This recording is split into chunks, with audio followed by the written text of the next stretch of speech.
नमस्कार, मैं दुष्यंत सिंह एक बार फिर से आप सभी लोगों का बहुत बहुत स्वागत करता हूं। उम्मीद करता हूं आप सभी अच्छे होंगे और आपकी तैयारी भी बहुत ही बढ़िया तरीके से चल रही होगी। आरओ और यूपी पीसीएस प्री को ध्यान में रखते हुए यूपी स्पेशल जीके हम कवर कर रहे हैं और आज के इस क्लास में हम उत्तर प्रदेश की जनगणना से जुड़े हुए जितने भी महत्वपूर्ण तथ्य हैं उनके बारे में पढ़ेंगे। और आपकी आगामी परीक्षा में चाहे आरओ चाहे यूपी पीसीएस प्री हो, यूपी के सेंसस से अगर कोई क्वेश्चन पूछा जाएगा तो इस वीडियो से बाहर नहीं जाएगा। यानी यूपी की सेंसस के लिए आपको इसके अलावा कोई अन्य चीज़ पढ़ने की आवश्यकता नहीं है। बहुत जल्दी ही भारत की जनगणना से जुड़ा हुआ वीडियो भी मैं आपको प्रोवाइड करा दूंगा, तो बिल्कुल भी आपको चिंता करने की ज़रूरत नहीं पड़ेगी। तो चलिए स्टार्ट करते हैं। सबसे पहले बात करते हैं कि यूपी की जो टोटल पॉपुलेशन है, जनसंख्या है, वो कितनी है। तो यूपी की पॉपुलेशन है 19,98,12,341 और इस आंकड़े की दृष्टि से उत्तर प्रदेश पूरे देश में जनसंख्या के मामले में पहले स्थान पर है। हालांकि हम जो आंकड़े पढ़ रहे हैं 2011 की जनगणना के आंकड़े पढ़ रहे हैं, क्योंकि उसके बाद में जनगणना हुई नहीं है। तो आपके लिए जो फाइनल डेटा रहेगा वो 2011 की जनगणना ही रहेगी। वर्तमान स्थितियों के आधार पर देखा जाए तो उत्तर प्रदेश की जनसंख्या जो है इस आंकड़े से काफ़ी ज़्यादा है। वर्तमान में लगभग उत्तर प्रदेश की जनसंख्या की बात करें तो 23.5-24 करोड़ के आसपास जो है यूपी की पॉपुलेशन है। इस पूरी जनसंख्या में पुरुषों की जनसंख्या का अनुपात कितना है? 52.28% और महिलाओं की संख्या है 47.72%। वैसे देखा जाता है कि एग्जाम में सेंसस से जुड़े हुए जो क्वेश्चंस पूछे जाते हैं उसमें एक्चुअल डेटा बहुत कम पूछा जाता है। जैसे मैं जनसंख्या के मामले में बात कर रहा हूँ, तो जनसंख्या के मामले में इस तरीके के प्रश्न बहुत कम देखने को मिलते हैं कि जनसंख्या है कितनी, नंबर में जनसंख्या कितनी है। तो इस तरीके के क्वेश्चंस बहुत कम पूछे जाते हैं। परसेंटेज वाला जो डेटा होता है वो इंपॉर्टेंट होता है। तो जैसे पुरुषों की जनसंख्या 10,44,80,510 है, तो ये ज़्यादा महत्वपूर्ण नहीं है। इससे ज़्यादा महत्वपूर्ण चीज़ ये है कि ओवरऑल टोटल पॉपुलेशन में पुरुषों की जनसंख्या का प्रतिशत कितना है, तो वो 52.28%। महिलाओं की जनसंख्या का प्रतिशत है 47.72%। जनसंख्या घनत्व के आधार पर उत्तर प्रदेश का भारत के सभी राज्यों में कौन सा स्थान है? चौथा स्थान है। और उत्तर प्रदेश का जो जनसंख्या घनत्व है वो 829 है। जनसंख्या घनत्व क्या होता है? प्रति 1 वर्ग किलोमीटर में किसी क्षेत्र में या किसी स्थान पर रहने वाले लोगों की संख्या जो होती है वो उस क्षेत्र का या उस स्थान का जनसंख्या घनत्व कहलाता है। तो उत्तर प्रदेश के संबंध में ये कितना है? 829 है। लिंगानुपात कितना है यूपी का? 912। और भारत के सभी राज्यों में लिंगानुपात के आधार पर यूपी की जो रैंक है वो 26वीं है, 26वां स्थान रखता है। शिशु जनसंख्या की बात करेंगे तो शिशु जनसंख्या ओवरऑल पॉपुलेशन का कितना है? 15.41%। ठीक है, यानी बच्चों की संख्या की बात हो रही है। शिशु जो होते हैं, शिशुओं की जनसंख्या पूरी ओवरऑल यूपी की जो पॉपुलेशन है उसका 15.41% है। नंबर में आप जो है बहुत ज़्यादा दिमाग ना लगाएं। शिशु लिंगानुपात की बात करेंगे तो शिशुओं का लिंगानुपात 902 है और शिशु लिंगानुपात के आधार पर भी भारत के सभी राज्यों में उत्तर प्रदेश की जो रैंक है वो 26वीं है। दशकीय वृद्धि दर 2001 से लेकर के 2011 के इन 10 सालों में जो दशकीय वृद्धि दर रही है उत्तर प्रदेश की पॉपुलेशन की वो 20.2% है। और इस हिसाब से सभी राज्यों में उत्तर प्रदेश की रैंक जो है वो 15वीं है। साक्षरता दर या लिटरेसी रेट की बात करें तो उत्तर प्रदेश की साक्षरता दर जो है 67.7% है। ओवरऑल भारत के सभी राज्यों में यूपी की रैंक लिटरेसी रेट के मामले में 29वीं है। इस पूरी साक्षरता में से पुरुषों और महिलाओं की अलग अलग साक्षरता को देखें तो पुरुषों की साक्षरता दर वो ज़्यादा है, 77.3% है। महिलाओं की साक्षरता दर 57.2% है। पुरुषों की साक्षरता दर के मामले में उत्तर प्रदेश का स्थान वही है जो ओवरऑल साक्षरता में है। भारत के सभी राज्यों में उत्तर प्रदेश साक्षरता दर के मामले में 29वें स्थान पर आता है और पुरुष साक्षरता दर के मामले में भी वही स्थान है, यानी 29वीं रैंक पर आता है। महिलाओं की साक्षरता दर के मामले में उत्तर प्रदेश की स्थिति थोड़ी सी और खराब है, वह 31वीं रैंक पर आता है। प्रदेश की कुल जनसंख्या में एससी का प्रतिशत कितना है, मतलब अनुसूचित जाति का प्रतिशत कितना है? तो 20.7% है। और अनुसूचित जनजातियों का प्रतिशत कितना है? तो 0.6% है। नगरीय जनसंख्या का प्रतिशत, ये इंपॉर्टेंट है, याद रखेंगे। ठीक है, ये बहुत इंपॉर्टेंट है। नगरीय जनसंख्या का प्रतिशत कितना है? 22.3% है। और इस हिसाब से सभी स्टेट्स और यूनियन टेरिटरीज में यूपी की जो रैंक है वो 30वीं है। ग्रामीण जनसंख्या के प्रतिशत के मामले में भी उत्तर प्रदेश जो है वो 30वें स्थान पर आता है। ग्रामीण जनसंख्या का यहाँ बाहुल्य है, लगभग टोटल पॉपुलेशन की 77.7% पॉपुलेशन जो है वो ग्रामीण क्षेत्रों में निवास करती है। उत्तर प्रदेश का सबसे ज़्यादा जनसंख्या वाला जिला कौन सा है? इलाहाबाद, वर्तमान में जैसे प्रयागराज के नाम से जाना जाता है। ये इंपॉर्टेंट पॉइंट है, याद रखेंगे। जनसंख्या के जो आंकड़े हैं उनमें से जो ज़रूरी चीज़ें हैं उनको मैं साथ ही साथ आपको बताते चलूँगा कि इस तरह के प्रश्न जो है गत वर्षों की परीक्षाओं में अक्सर करके देखने को मिले हैं, तो उन चीज़ों पर थोड़ा सा ज़्यादा फोकस करिएगा। तो सबसे ज़्यादा जनसंख्या वाला जिला जो है वो कई बार पूछा गया है, तो प्रयागराज है वर्तमान में। सबसे कम जनसंख्या किस जिले की है? तो महोबा की है। सबसे ज़्यादा जनघनत्व किस जिले में है? ये इंपॉर्टेंट है, काफ़ी बार पूछा गया। गाजियाबाद। गाजियाबाद जिले का जो कह सकते हैं जनघनत्व है वो सबसे ज़्यादा है। कुल जनसंख्या में उत्तर प्रदेश का विश्व में स्थान कौन सा है? यहाँ पर स्टेट्स की बात नहीं हो रही है, पूरे विश्व की स्थान हो रही है। अगर यूपी को एक देश मान लिया जाए, समझिएगा, अगर यूपी को क्या मान लिया जाए? एक देश मान लिया जाए, तो ओवरऑल कंट्रीज़ के हिसाब से पॉपुलेशन की रैंक के आधार पर अगर यूपी को रैंकिंग दी जाए तो 5वीं रैंकिंग, ठीक है। देशों में भी अगर उत्तर प्रदेश को सम्मिलित कर लिया जाए तो जनसंख्या के हिसाब से ये 5वें नंबर पर आएगा। सबसे कम जनघनत्व किस जिले का है? ललितपुर का है। यहाँ प्रति 1 वर्ग किलोमीटर क्षेत्र में मात्र 242 लोग रहते हैं। सबसे ज़्यादा लिंगानुपात वाला जिला कौन सा है? तो जौनपुर है। यहाँ पर प्रति 1000 पुरुषों पर महिलाओं की संख्या कितनी है? 1024 है, जो कि काफ़ी संतोषजनक है। न्यूनतम लिंगानुपात वाला जिला कौन सा है? तो गौतम बुद्ध नगर है। यहाँ पर प्रति 1000 पुरुषों पर महिलाओं की संख्या 851 है। सबसे ज़्यादा लिटरेसी रेट किस जिले की है? सबसे ज़्यादा पढ़ा लिखा जिला कौन सा है? गौतम बुद्ध नगर है। 80.12% यहाँ की साक्षरता दर है। सबसे कम पढ़े लिखे लोग कहाँ पे हैं? तो श्रावस्ती में है। मात्र 46.74% यहाँ पर साक्षरता है। पुरुषों की साक्षरता दर सबसे ज़्यादा किस जिले में है? तो सबसे ज़्यादा साक्षरता दर वाला जिला कौन सा है? गौतम बुद्ध नगर है। तो यहीं पर जो है पुरुषों की साक्षरता भी सबसे ज़्यादा है। और न्यूनतम साक्षरता वाला जिला कौन सा था? श्रावस्ती था। तो यहाँ पर पुरुषों की साक्षरता भी सबसे कम है। इसी तरीके से यहाँ पर देखेंगे महिलाओं की साक्षरता दर वाला जिला जो है वो कानपुर है।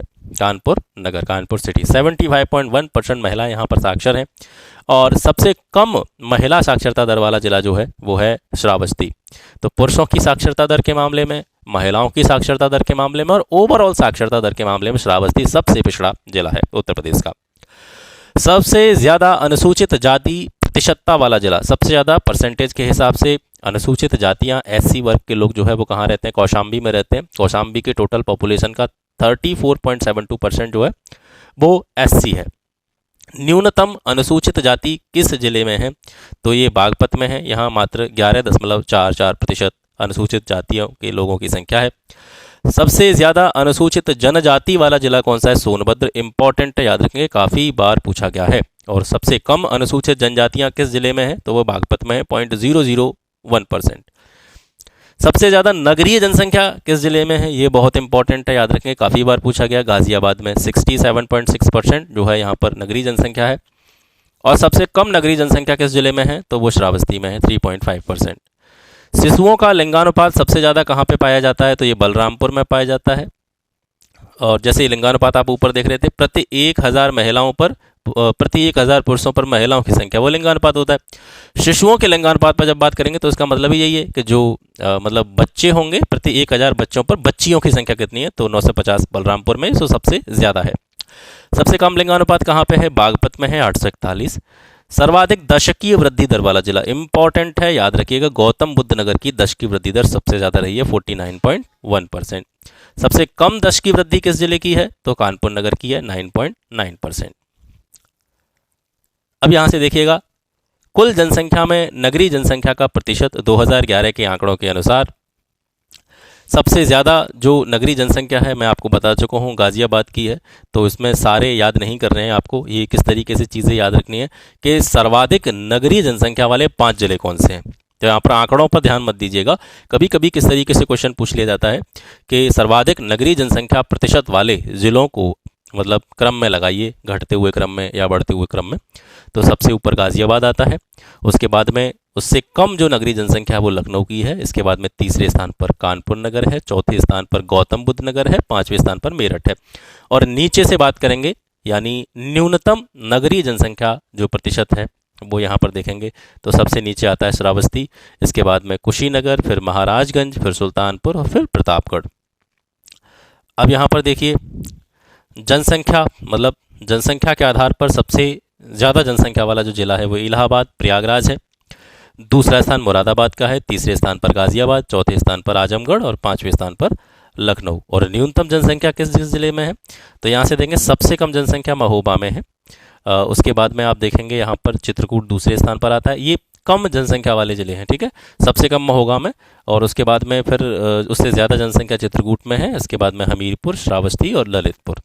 तो ये नीचे से हैं, ठीक है, आरोही क्रम में, बढ़ते हुए क्रम में। सबसे कम महोबा में, उससे ज़्यादा चित्रकूट में, उससे ज़्यादा हमीरपुर में, फिर श्रावस्ती में, फिर ललितपुर में। लिंगानुपात सबसे ज़्यादा जौनपुर में है 1024, ये पढ़ चुके हैं। और बाकी के अन्य ज़िले जो हैं वो भी देख लीजिए। यहाँ पर हम देंगे तो यूपी के 3 ज़िले ऐसे हैं जिनमें जो लिंगानुपात है वो 1000 से ज़्यादा है, यानी जौनपुर 1024, आजमगढ़ में 1019 और देवरिया में जो है 1017 है। प्रतापगढ़ चौथे नंबर पर आता है, यहाँ पर भी स्थिति ठीक ठाक है, 998 जो है यहाँ का लिंगानुपात है। और 5वें स्थान पर सुल्तानपुर आता है शीर्ष जिलों में लिंगानुपात के मामले में। सबसे कम लिंगानुपात गौतम बुद्ध नगर में है, इसके बाद में हमीरपुर, इसके बाद में बागपत, फिर कानपुर नगर, बांदा और मथुरा, ठीक है। तो विशेष रूप से अगर आप याद रख पाएँ तो शीर्ष और जो सबसे कह सकते हैं नीचे जिला है उसको ज़रूर आप याद रखिएगा। अगर कुछ चीज़ें याद न रख पाएँ तो ये दोनों चीज़ें तो आपको याद रखनी ही रखनी है। जनघनत्व के मामले में जो शीर्ष जिला है वो गाज़ियाबाद है। यहाँ पर प्रति वर्ग किलोमीटर क्षेत्र में 3971 लोग निवास करते हैं। दूसरा स्थान वाराणसी का है, यहाँ का भी जनसंख्या घनत्व काफ़ी ज़्यादा है, 2395। लखनऊ का 1816 है और संत रविदास नगर का 1555 है। ये शीर्ष जिले हैं। और सबसे कम जो जनघनत्व है वो ललितपुर का है, 242। 1 स्क्वायर किलोमीटर एरिया में यहाँ पर सिर्फ 242 लोग रहते हैं। सोनभद्र में मात्र 270 लोग रहते हैं। हमीरपुर में मात्र 275 लोग रहते हैं 1 स्क्वायर किलोमीटर एरिया में। यानी यहाँ पर आपको देखेगा तो लोग जो है आपको बहुत कम दिखाई देंगे, एरिया बहुत ज़्यादा दिखाई देगा। और इसके विपरीत अगर आप गाज़ियाबाद जाएँ, वाराणसी जाएँ, लखनऊ जाएँ, ठीक है, तो इन ज़िलों में आप देखेंगे कि भीड़ भाड़ बहुत ज़्यादा मिलेगी क्योंकि लोगों का जनघनत्व जो है वो ज़्यादा है। साक्षरता दर के मामले में सबसे शीर्ष जिला जो है वो गौतम बुद्ध नगर है, 80.12% इसकी जो है यहाँ पर लिटरेसी रेट है। सेकंड रैंक कानपुर नगर की है। महिलाओं की साक्षरता दर के मामले में कानपुर नगर सबसे ज़्यादा है, ठीक है। और पुरुषों की साक्षरता दर के मामले में गौतम बुद्ध नगर जो है अग्रणी जिला है। इसके बाद में तीसरा स्थान औरैया का आता है, चौथा इटावा का, 5वां गाज़ियाबाद का। न्यूनतम जिले यानी सबसे कम जो साक्षरता दर है वो किस ज़िले की है, वो श्रावस्ती उसमें सबसे पहले नंबर पर आता है। मतलब कम जनसंख्या कम साक्षरता दर के मामले में 46.74% जो है यहाँ की लिटरेसी रेट है। बहराइच दूसरे स्थान पर, बलरामपुर तीसरे स्थान पर, बदायूं चौथे स्थान पर। पुरुषों की साक्षरता दर के मामले में गौतम बुद्ध नगर, ठीक है, ये सबसे ज़्यादा साक्षरता दर रखता है पुरुषों की। ओवरऑल साक्षरता दर में भी गौतम बुद्ध नगर सबसे आगे है। और महिलाओं की आपको बता ही चुका हूँ मैं, कानपुर नगर है। तो पुरुषों की साक्षरता दर के मामले में शीर्ष जिला गौतम बुद्ध नगर और न्यूनतम साक्षरता पुरुषों की श्रावस्ती में, ठीक है। महिलाओं की न्यूनतम साक्षरता भी जो है श्रावस्ती में ही है। पुरुषों की और महिलाओं की और ओवरऑल जो साक्षरता दर न्यूनतम के हिसाब से देखें तो श्रावस्ती जिले में ही है। महिला साक्षरता दर देखेंगे कानपुर नगर में सबसे ज़्यादा है, 75.1%। सेकंड रैंक लखनऊ की, तीसरी रैंक गौतम बुद्ध नगर की।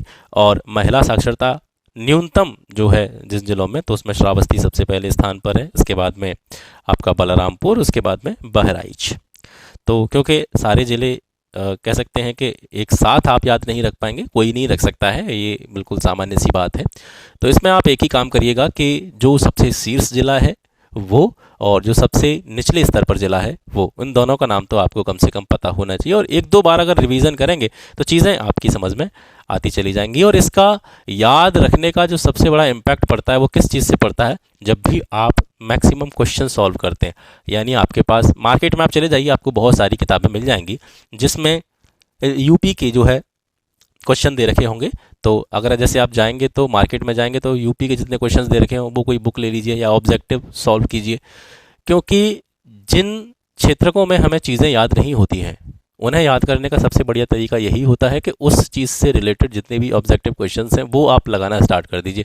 जो कॉन्सेप्चुअल चीज़ें होती हैं वो समझ में आ जाती हैं, क्योंकि वहाँ पर चीज़ों को समझना होता है। ये तथ्यात्मक जानकारी है, तो इसको आपको कैसे भी करके याद ही रखना है, इसका कोई इंतज़ाम नहीं होता। अब मान कर चलिए बहुत से लोग ट्रिक बनाते हैं, तो इतने सारे डेटे हैं, इतने सारे डेटा है, तो इसका कितना आप ट्रिक बनाएंगे, मतलब करीबन 50 ट्रिक हो जाएंगे इसी में, आप तो कितनी ट्रिक्स को याद रखेंगे। तो ये सारी चीज़ें जो है एक कह सकते हैं परमानेंट सॉल्यूशन नहीं है इस चीज़ का। तो उसका एक ही इंतज़ाम है, एक तो चीज़ों को बार बार पढ़ना, और जो चीज़ याद नहीं हो रही है उसके उतने ही ज़्यादा आपको क्या करने चाहिए, ऑब्जेक्टिव क्वेश्चन सॉल्व करने चाहिए। तो यही इसका इंतज़ाम है मेरे हिसाब से। बाकी आपको जो उचित लगे वो आप कर लीजिएगा, लेकिन चीज़ों को बार बार पढ़ना है, तभी इस तरह की जो तथ्यात्मक जानकारी है, फैक्चुअल इन्फॉर्मेशन है, तभी आप याद रख सकते हैं। कुल जनसंख्या में अनुसूचित जाति का प्रतिशत सर्वाधिक किस जिले में है? कौशाम्बी में सबसे ज़्यादा एससी है और सबसे कम बागपत जिले में है। और शीर्ष जिलों में देखेंगे तो ऊपर के जो 2-3 जिले हैं वो कौशाम्बी, सीतापुर, हरदोई, उन्नाव, रायबरेली, ये शीर्ष 5 जिले हैं जिसमें अनुसूचित जाति का प्रतिशत कुल जनसंख्या में सबसे ज़्यादा है। न्यूनतम एससी के प्रतिशत वाले जिले, उसमें सबसे ऊपर बागपत आता है, यहाँ सबसे कम है 11.44%। दूसरे स्थान पर बरेली आता है, तीसरे स्थान पर बलरामपुर और चौथे स्थान पर गौतम बुद्ध नगर। कुल जनसंख्या में अनुसूचित जनजाति का प्रतिशत, तो सबसे ज़्यादा जनजातियां पाई जाती हैं सोनभद्र में, और टोटल पॉपुलेशन का 20.7% जो है यहाँ पर एसटी है। दूसरा स्थान ललितपुर का है, तीसरा स्थान देवरिया का है, चौथा स्थान बलिया का है, पांचवा कुशीनगर का है।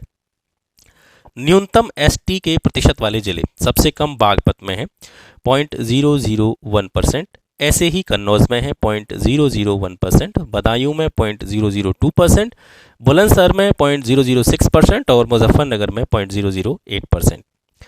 कुल जनसंख्या में नगरीय जनसंख्या का प्रतिशत सबसे ज़्यादा किस जिले में है? गाजियाबाद में। सबसे कम किस जिले में है? श्रावस्ती में है, याद रखेंगे।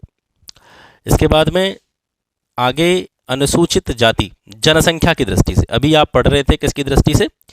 प्रतिशतता के आधार पर। तो प्रतिशतता के आधार पर जो अनुसूचित जातियां थीं वो अलग आंकड़े थे, ये जो है टोटल पॉपुलेशन के हिसाब से देखा जा रहा है, नंबर्स में देखा जा रहा है चीज़ों को। तो नंबर्स के हिसाब से अनुसूचित जातियों की सर्वाधिक संख्या जो है वो कहाँ पे है?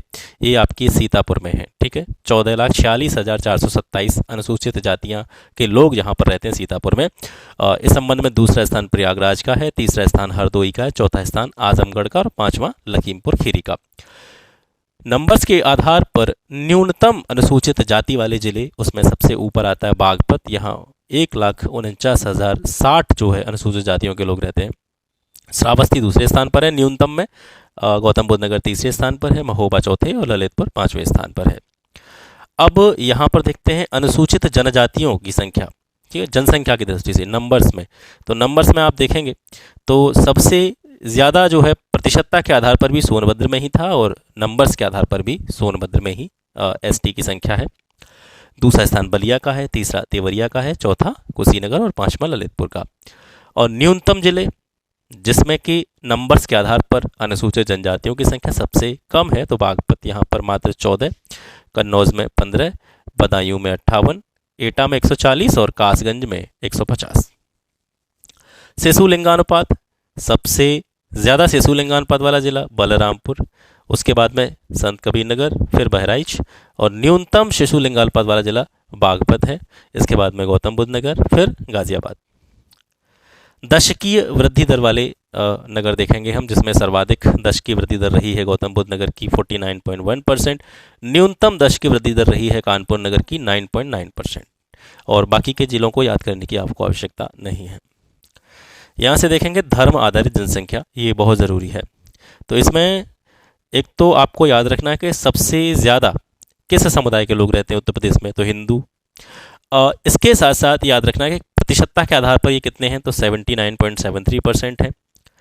दूसरी रैंक मुस्लिमों की है 19.26%, सिख 0.32% है, ईसाई 0.18% है, जैन 0.11% है, बौद्ध 0.10% है, और यहाँ पर आप देखेंगे अन्य आ जाते हैं आपके 0.01%। अन्य का मतलब है जो भी अन्य धर्म आ जाते हैं, इन धर्मों को छोड़ करके, सिख, ईसाई, जैन, इनको छोड़ करके बाकी के जो अन्य धर्म मानने वाले लोग हैं वो 0.01% में। और ऐसे लोगों की संख्या जिन्होंने जनगणना के दौरान अपने किसी भी धर्म के बारे में नहीं बताया, धर्म के बारे में जानकारी नहीं दी, तो उनकी संख्या है 0.29%। तो सर्वाधिक पॉपुलेशन जो है वो हिंदुओं की है 79.73%, ये आप याद रखेंगे परसेंटेज। और इसके साथ साथ आपको क्रम जरूर याद रखना है। इसमें से जो दूसरी महत्वपूर्ण चीज़ है वो याद रखना है आपको, क्रम। कि जैसे आपसे पूछ लिया जाए कि धर्म के आधार पर जनसंख्या के मामले में जो है धार्मिक समुदायों को घटते हुए क्रम में या कह सकते हैं कि बढ़ते हुए क्रम में अरेंज कीजिए, तो उसको आप तभी कर सकते हैं जब इनका क्रम आपको पता होगा। तो हिंदू, मुस्लिम, सिख, ईसाई, जैन, बौद्ध, हिंदू, मुस्लिम, सिख, ईसाई, जैन, बौद्ध, ठीक है। तो इनको याद रखेंगे, क्रम को जरूर याद रखिएगा कि किस तरीके का ऑर्डर है, सबसे पहले हिंदू, फिर मुस्लिम, फिर सिख, फिर ईसाई, फिर जैन, फिर बौद्ध।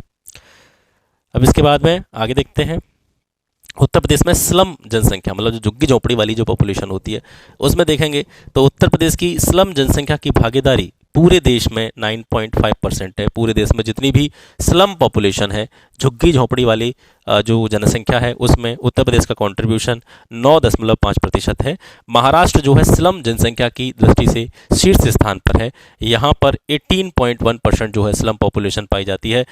आंध्र प्रदेश में 15.6% और वेस्ट बंगाल में 9.8%। उत्तर प्रदेश का स्थान स्लम पॉपुलेशन के मामले में चौथे स्थान पर आता है, यूपी, ठीक है।